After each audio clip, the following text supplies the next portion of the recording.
बहू प्रिया को आदत थी हर काम में शॉर्टकट ढूंढने की, क्योंकि उसे हर काम में आलस आता था। अरे यार, दूध गर्म कर दो ना। अरे पेट में जाके तो दूध ठंडा ही हो जाना है ना, तो ठंडा ही पी लो ना। अरे तुम मेरा सर गर्म मत करो यार। अच्छा है, सर गर्म हो जाए तो सर पे दूध रख लेना, वो भी गर्म हो जाएगा। एक बात बताओ, तुम इतनी आलसी क्यों हो? अरे बोलो ना, इतनी आलसी क्यों हो? प्रिया, जवाब दो। जवाब देने में आलस आ रहा है। पति वहां से उठ के बड़बड़ाते हुए खुद दूध गर्म करने चला जाता है और प्रिया अपनी आंखें बंद करके सोफे पर लेट जाती है। प्रिया की इस आदत का घर वाले सबको पता तो था ही, अब तो बाहर वाले भी उसको आलसी बोलने लगे थे। अरे बहू सुन ना, एक गुड न्यूज है। क्या माँ जी, आप सब कुछ मेरे नाम करने वाली हैं क्या? अरे बस तेरा दिमाग पैसों में ही लगा रहता है। माँ जी, आपको तो पता है कि मैं गांधी जी की कितनी बड़ी फैन हूँ, और गांधी जी तो नोट पे ही मिलते हैं ना, इसलिए पैसों के अलावा कहीं दिमाग ही नहीं रहता। वैसे गुड न्यूज़ क्या है? अरे गुड न्यूज ये है कि मेरी कुछ सहेलियां आने वाली है। हैं? ये भी कोई गुड न्यूज़ है क्या? जब भी आपकी सहेलियां आती हैं, मेरे किसी न किसी काम में खोट निकाल की जाती हैं। हमेशा कोई कमी दिखी जाती है उनको मेरे काम में, और मुझे आलसी बोलते हैं वो लोग। अरे तो ऐसा समझ कि आज तेरे पास मौका है उनकी नजरों में अच्छा इम्प्रेशन जमाने का। कैसे कैसे? उनके लिए खाने की इतनी स्वादिष्ट चीजें बना कि वे उंगलियां चाटती रह जाए। माँ जी, ये तो आप मुझे नया काम पकड़ा रही हो। अरे मेरी सहेलियों से तारीफ पानी है कि नहीं? हाँ, पानी तो है। तो बस जाओ, बन जाओ बावर्ची, लगाओ तड़का, कल शाम को आएंगी वो।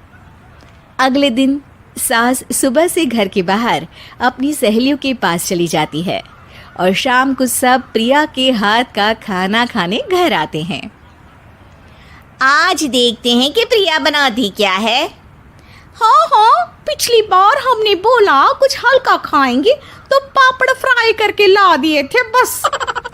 हाँ, और उसके पहले जब आए थे और बोला था कि भारी खाना खाना है, तो तरबूज काट कर ले आई थी। बोल रही थी तरबूज भारी होता है ना। अरे बस भी करो, इतनी बुरी नहीं है मेरी बहू। तभी बहू वहाँ खाना लेकर आती है। पनीर कोफ्ता, भिंडी मसाला, शाही मसाला, दाल, डबल तड़का, लच्छा पराठा, मिस्सी रोटी। अरे बस बस बहू, इतना सारा खाना। अरे अभी तो और भी है, फ्राइड राइस भी है अभी तो आपके लिए, और हाँ, अरे सूप लाना तो भूल ही गई मैं।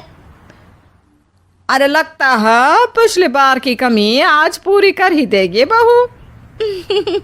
हाँ हाँ, आप खाइए तो। हाँ, खाएंगे तो सही, इतना खाना बना तो दिया है, अब देखना भी तो पड़ेगा ना कि बना कैसा है। हाँ हाँ, लगा ले भोग खुद को। खाना चखते ही तीनों सहेलियां प्रिया की वाहवाही करने लगती है। अरे शानदार, जबरदस्त, जिंदाबाद, मजे आ गए प्रिया। प्रिया की सास भी कमाल है, बहू को क्या जायकेदार खाना बनाना सिखाया है। अरे मान गए भाई, इतना अच्छा खाना तो हम में से किसी की बहू नहीं बनाती, और हम भी नहीं बनाते, झूठ क्यों बोले। अरे बस करो बस करो, खाने पे ध्यान दो, बोलती ही रहोगी तो खाओगी कब। ये लो, थोड़ा पनीर और ले लो। सास भी सहेलियों के साथ खाना खाने लगती है, पर बहू के साथ अपनी भी तारीफ सुनकर सास मन ही मन फूली नहीं समा रही थी। प्रिया ने बड़ी खुशी से सबको खाना परोसा, और सब ने झट से खाना खत्म भी कर दिया। राधे राधे, मजा आ गया। और थक गई खाना खाते खाते, अब बस बिस्तर लग जाए मेरा। अब तो जब भी मेरे घर मेहमान आएंगे प्रिया को ले जाया करूंगी खाना बनाने के लिए, मेहमान भी खुश हो जाएंगे। सास खुश है कि प्रिया की इमेज अपनी सहेलियों के सामने काफी सुधर गई है।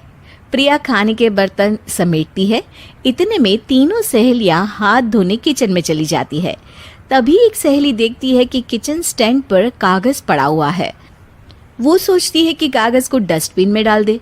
जैसे ही वो उसे उठाती है तो देखती ही रह जाती है। दरअसल वो एक बिल है जिसमें वो सारी चीजें लिखी है जो उन्होंने अभी अभी खाई है। वो चुपचाप बिल उठाकर बाहर आ जाती है और उसके पीछे बाकी दो सहेलियां भी आती हैं। प्रिया, खाना अच्छा बनाया था, सच कहूँ तो बहुत अच्छा बनाया था। थैंक यू, बहुत अच्छा लगा सुन के। हाँ, पर जिसने बनाया वो इतनी तारीफ सुनता तो उसे और भी अच्छा लगता। क्या मतलब? ये बिल देखो, तुम्हारी बहू ने ऑनलाइन ऑर्डर किया था खाना। अरे तारीख तो आज की ही है ना? हाँ, आज की ही है। प्रिया, ये सब सही है क्या? प्रिया अपना सर झुका लेती है। सास सब समझ जाती है कि बहू की चोरी पकड़ी गई है। इतना भी आलस अच्छा नहीं प्रिया। अरे बता ही देती कि बाहर का खाना है, मैं बाहर का खाना खाती नहीं हूँ। तीनों सहेलियां वहां से जा रही होती है कि तभी उनमें से एक मुड़कर कहती है, अब ये तो बताओ कि खाने की रेटिंग बहू को दे या डिलीवर करने वाले को। प्रिया समझ जाती है कि शॉर्टकट लेने की वजह से उसके साथ सास को भी ये बेइज्जती झेलनी पड़ी और वो कसम खाती है कि अब से शॉर्टकट से नहीं, मेहनत से काम करेगी।